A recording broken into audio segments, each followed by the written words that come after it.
Now, when it comes to creating a beautiful image, we all know that lighting is probably the most important thing. Now, oftentimes I recommend everyone to get one big source to start off your lighting kit. However, it's great to round your kit around smaller lights so that you can create a beautiful image. Now, in the world we see around us, light is being transformed in many ways. For instance, you may see the sun beaming through a couple of leaves in a tree. It creates a shadow or a shape showing in the background or wherever the light source is pointed at. It creates a shape, might take the shape of that leaf. Or for instance, buildings and different things may cut and angle light in different ways. Take this image for example. Now at first glance, this scene looks like it's lit by a window, but in reality, the window is not really doing the heavy lifting. What you're seeing is a mix of ambient, accent, and fill. The accent is subtle, but it adds character. In this case, it mimics the sun rays breaking through the window, just like how we see in real life.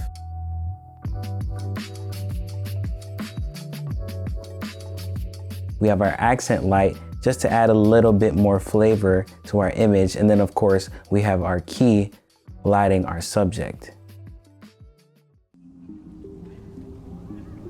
Now for this setup, I'm using the Zhiyun Molus X100. It's small, RGB, 100 watts, and runs on an external battery. And it's surprisingly powerful for its size. Now, quick disclaimer, Zhiyun did send me this light to review and use, but I'm not gonna lie about the light. I only choose the products that I actually want to use. So when I light, I start by exposing for the brightest part of the image that I cannot control. In this case, we're dealing with the sun. From there, I raise the level of the room as well as my subject with an overhead light. Now, this is a little trick I like to use. It's nothing really new, but I drape my light with a bed sheet, a white bed sheet, and then where I don't want it to spill, I cut it off by using a black sheet. Because in this case, I want to give the imitation that everything is being lit by that window. But usually when the sun is coming in, it doesn't light up a whole entire area, it lights up certain parts. And then on the side, I then add my negative fill just so I can keep the contrast because we want the shadows to fall off naturally. Now, the X100 comes with a softbox and a Fresnel, but my favorite add-on to create accent lighting is the spotlight mount. It lets me cut light into shapes or add gobos for texture.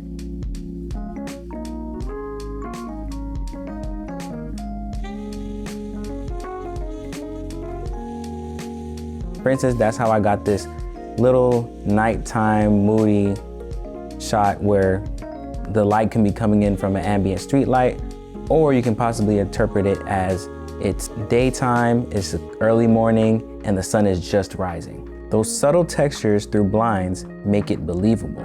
Now here, the ambient fill gives a cooler tone because usually we associate in movies or films the cooler tone with nighttime.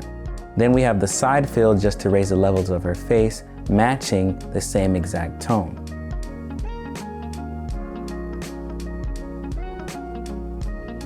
In practice, the setup is simple. One light through diffusion, an overhead ambient,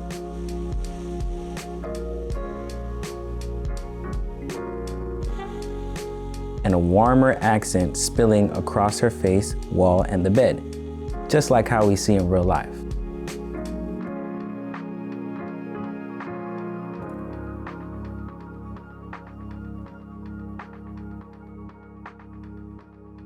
Another way I use the projection mount is for directional lighting. It motivates the practicals like a lamp while giving the camera the extra boost it needs. Here I cut the beam to only hit her face. No gobo, just me controlling the spread and the amount of beam that I want.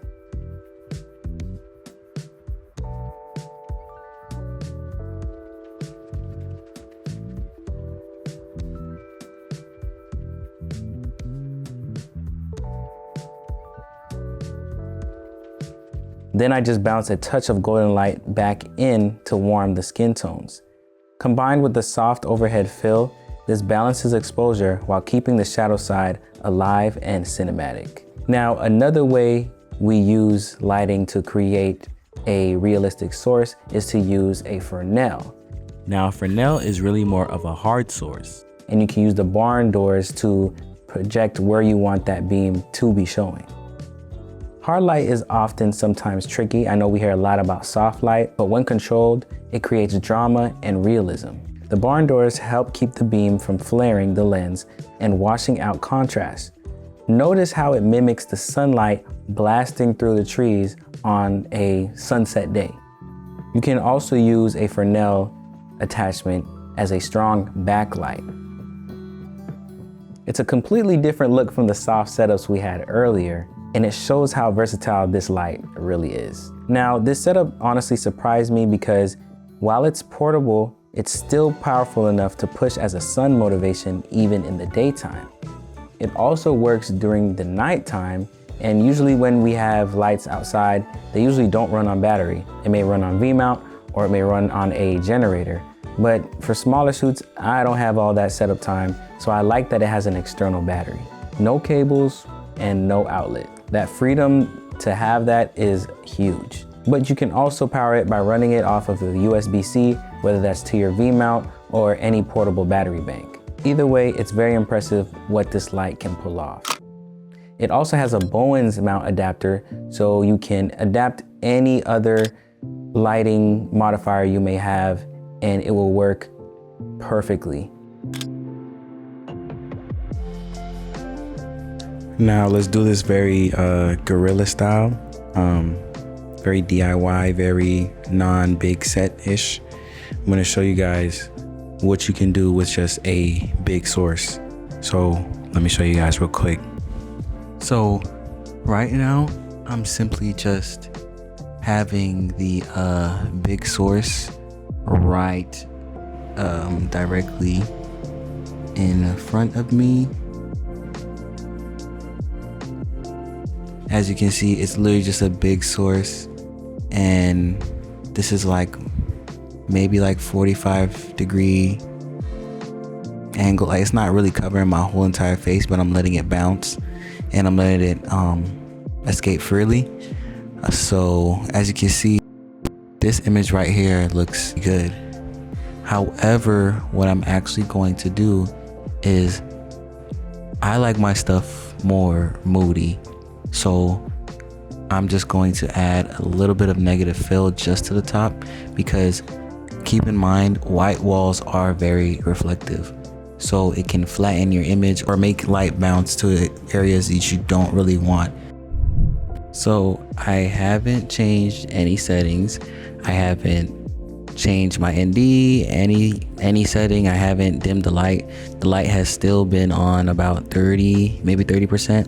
And I'm at my base ISO of 640. So this light is actually really doing some heavy lifting. And as you can see, now that I've flagged off the top portion of the light as well as the side that's hitting this wall over here, it now makes it just a little bit more moodier, if that makes sense. So hopefully you can see the difference and you can use this as inspiration. And this light is very powerful and very small for its size, especially if you know anything about lights. You know that you lose light intensity going through a big softbox, as well as 2 layers of diffusion are in that softbox. You see, it's a very versatile light, and it's definitely coming with me on all my travel shoots because of the slim profile. Like, it's really nice. So hopefully you can see the difference between the 2 setups and gain some inspiration from there.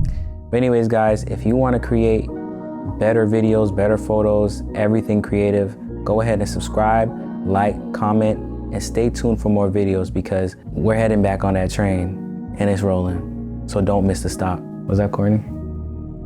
Y'all know what I'm talking about, man. All right, I'm out. Boo-boo.